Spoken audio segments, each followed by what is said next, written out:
The Hot Seat. Welcome to the Hot Seat, a debate segment where ideas clash and insights spark. I'm your host, Hongbin Jeong. Skibidi, you've just walked into a world where your favorite inspo isn't on Pinterest. It's in your group chat. Everyone's talking about their perfect look, and some are low-key delulu about the whole trad wife trend. Sounds chaotic? Or did anything I say make sense to you? Well, to be honest, I also have no idea what I just said. But looks like you can search up some of the words I've just used in the dictionary. Slang words like skibidi, inspo, look, delulu, or tradwife, they have been popularized by Gen Z and Gen Alpha, and they're spreading fast through social media, memes, and even professional settings. They're so popularized that the Cambridge University Press recently announced that those words, among the 6,000 entries, have been added to the online edition of the Cambridge Dictionary. According to the publisher, such words reflect on growing trends and how the internet culture is shaping the English language in ways both playful and serious. But should Gen Z slang like these be officially added to the dictionary? Or should dictionaries maintain a boundary between casual online language and the formal language used in professional and academic settings? Well, before we hear from our guests and dive deeper into this debate, here's a disclaimer. The views and arguments presented by our interviewees do not necessarily reflect their personal beliefs or opinions. Instead, they're here to provide a fresh perspective on the topic at hand. So without further ado, joining us today is Dr. Daniel Chan, who is the Deputy Director and Senior Lecturer of French at the NUS Center for Language Studies and Assistant Dean of Undergraduate Studies at the NUS Faculty of Arts and Social Sciences, to share with us why Gen Z language should be included in the dictionary. We also have Sascha Stollhans, who is the Professor of Language Education and Linguistics and Pro-Dean for Student Education of Faculty of Arts, Humanities, and Cultures at the University of Leeds, who will try to convince us otherwise. Welcome to the show, both. Thank you. Thanks for having us. Thank you for having us. Thank you so much for joining us. Well, I mean, some say what's popular online is, just noise that fades quickly, right? So, Dr. Chan, just to start off our debate here, if internet slang is fleeting, doesn't adding it risk turning a dictionary into a trend log instead of a language resource? Well, look at it this way. Language is a living entity, and we want to document how language evolves. So we want to be able to show at any point in time what words entered, were popular in the language. So imagine this: if we were to give a map of a city with just some of the newest roads erased, Right. the map is totally useless. Oh, okay. So the dictionary should also have all these new items in them, so that the learners as well as references, people who use the dictionaries as a reference can see what the real picture is. Okay, I mean, great analogy there with the maps and everything. Well, Professor Stollhans, then, isn't the purpose of the dictionary to document the language as it is? And if we choose to ignore Gen Z slang, aren't we denying the reality of how language has evolved, which should be reflected in the dictionary? Yeah, I think that's a really good point you're making there, but I think unfortunately there isn't a really simple or universal answer to this, but I think you're asking exactly the right question. What is the purpose of dictionaries? What is the purpose of dictionaries? I think there are actually many different purposes, and often it depends on the type of dictionary we're talking about, because no dictionary is like any other. So just to give you a very brief example, we can categorize dictionaries as either prescriptive or descriptive. So prescriptive means they tell us what might be appropriate style. Descriptive means they actually really represent the language as it is. And most dictionaries follow one specific approach. And then we have specialized dictionaries as well, like youth language dictionaries or learner dictionaries. So I think there's not an easy blanket answer to that. But I don't think any serious lexicographer, so the people who are behind dictionaries, would really take the stance that we should just ignore Gen Z slang or any variety of the language. But they always have to ask themselves, is this potential entry the right entry for my dictionary at this point in time, considering the purpose of my dictionary and my target audience? And the answer sometimes might be no, this specific slang word or word from a specific linguistic variety might not be included at this point in my specific dictionary. Right. I mean, at the end of the day, dictionaries are meant to guide learners of English to kind of help them explore new words, expand their vocabulary, and better understand their meanings and usage. Yet, critics point out that Gen Z slang like skibidi can mean cool, bad, or even nothing at all. Essentially, a word with no fixed meaning, right? So, Dr. Chan, if dictionaries are meant to guide learners of English, doesn't including such words risk confusing learners instead of actually helping them? Well, if you think about it, instability is already found in the language. You have words that mean totally different things, like sanction. Sanction can be to allow something or to punish someone. If somebody left the building, he's also not left. Somebody who's left the building is not somebody who's left in the building. You know what I mean? Yeah. So there are words in English that have meanings that are not stable anyway.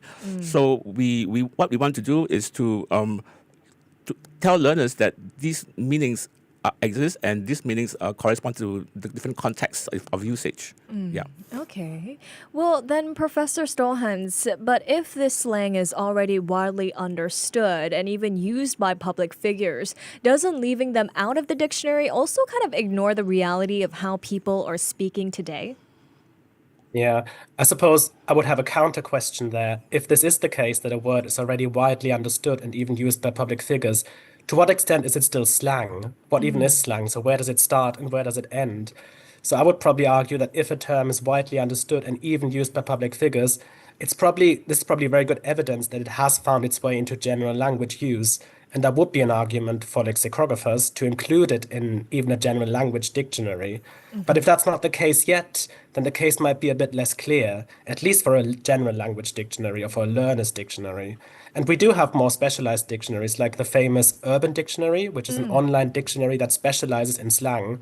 And it might be more appropriate for certain sort of words to be entered into this dictionary rather than in a general English language dictionary at some point in time.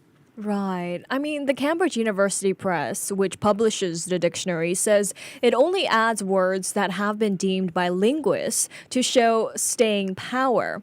Now, Professor Stollhans, if we refuse to record the use of temporary words, doesn't this mean that we're also erasing an important part of language history? And if staying power is the only test, aren't we ignoring the overall value of short-lived words then?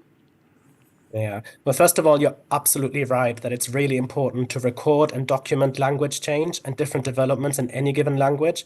But I would probably make 2 points here. The first one is that I don't think we really need to worry about forgetting slang words altogether. Words just don't fall out of fashion that quickly. And language change, while it is in some ways quite fast, overall it's a fairly slow process. Language evolves over time. The second point I would make is that dictionaries are only one tool we have to document language. They're an important tools, and I do not want to downplay their role, but there are many other ways we have to document language at a certain point in time. We have grammar books, we have academic articles that discuss certain phenomena, we have corpora, which are large collections of texts, we have literature, we have the media, we have internet.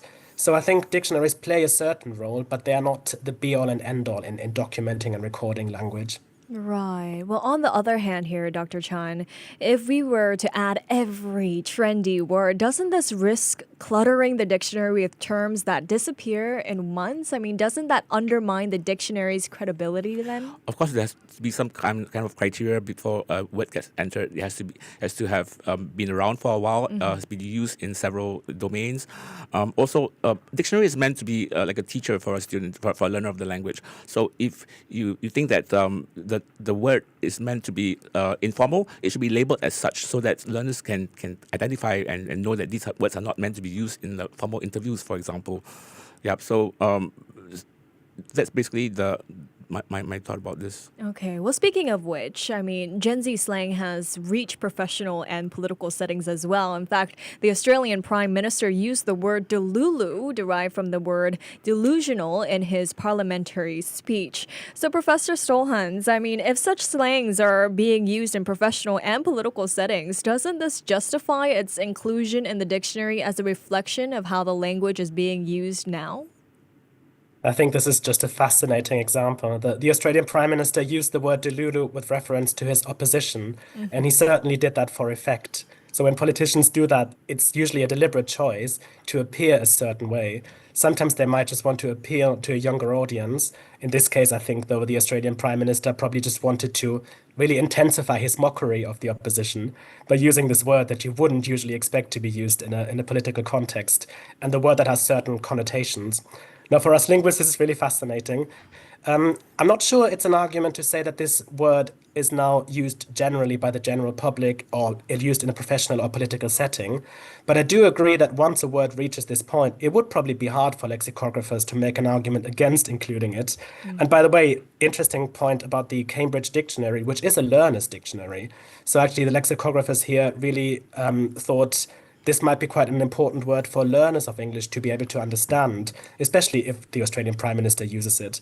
And I think this is a really fascinating topic and something I look at in my research as well, how linguistic diversity is represented in language teaching and learning.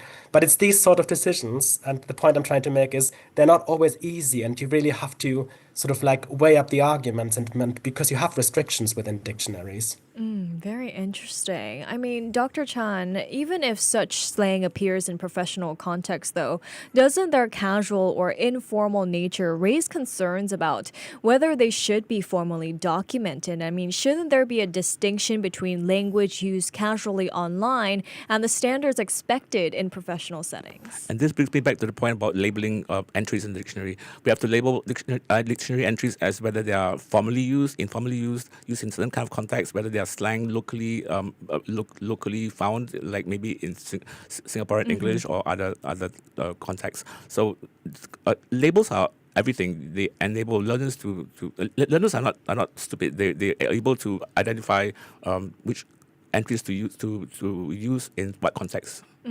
Definitely. I mean, we've got great perspectives here. But before we end off here, I want to ask both of you, looking ahead 20 years, if the pace of slang keeps accelerating, what will the English dictionary of 2045 look like? I mean, where should the line be drawn on internet slang? Maybe Professor Stollhans, we can start off with you. Yeah, that's a really, really fascinating question. Well, I think the good thing is one of the good things is that we have online dictionaries now rather than printed dictionaries. So you can imagine that printed dictionaries, it would be really hard to catch up with sort of like quite recent and quick developments within the language. And you can imagine the kind of decisions people who wrote those different dictionaries had to make. And how restricted they were. But I think it will be really interesting to see how language develops further at a time where people really grow up without knowing a world without the internet, and now where artificial intelligence has become so accessible to all of us as well. So it will be interesting to see how that shapes the language, how that shapes slang, but also potentially what role artificial intelligence might play or not play in developing dictionaries of the future and in developing the slang of the future. Definitely. I can't imagine how thick physical dictionaries would be if we kept adding these slang words into physical copies as well. But Dr. Chan, what are your thoughts? I mean, what would the English dictionary of 2045 look like? Well, we're forgetting that now in the age of AI, the updates of dictionaries gets more and more accelerates, right? Because nowadays we just scan text online, and billions of text get scanned to see what are the words that are most salient. So with this, we will be able to dictionaries will be able to capture the current state of the language more easily and quicker, and therefore we will have online dictionaries. The advantage of online dictionaries is that you can actually filter out words that are, let's say, slang. And so if the learners want to only see the words that they want to use formally or in proper English context, they can just filter out those words. It's like, in Google Map, you can filter out those maps that are those roads that are just side roads and only see the main roads, right? So in the same way, this is how online dictionaries will be in 2045. Some great insights from both of you here. Thank you so much for joining me. Yeah, thank you. Thank you for having us. Thank you. We've been speaking to Dr. Daniel Chan, who is a Deputy Director and Senior Lecturer of French at the NUS Center for Language Studies and Assistant Dean of Undergraduate Studies at the NUS Faculty of Arts and Social Sciences, as well as Sascha Stollhans, who's a Professor of Language Education and Linguistics and Pro-Dean for Student Education of Faculty of Arts, Humanities, and Cultures at University of Leeds. Tune in again next week for another Hot Seat. I've been your host, Hongbin, Jeong. Money FM 89.3.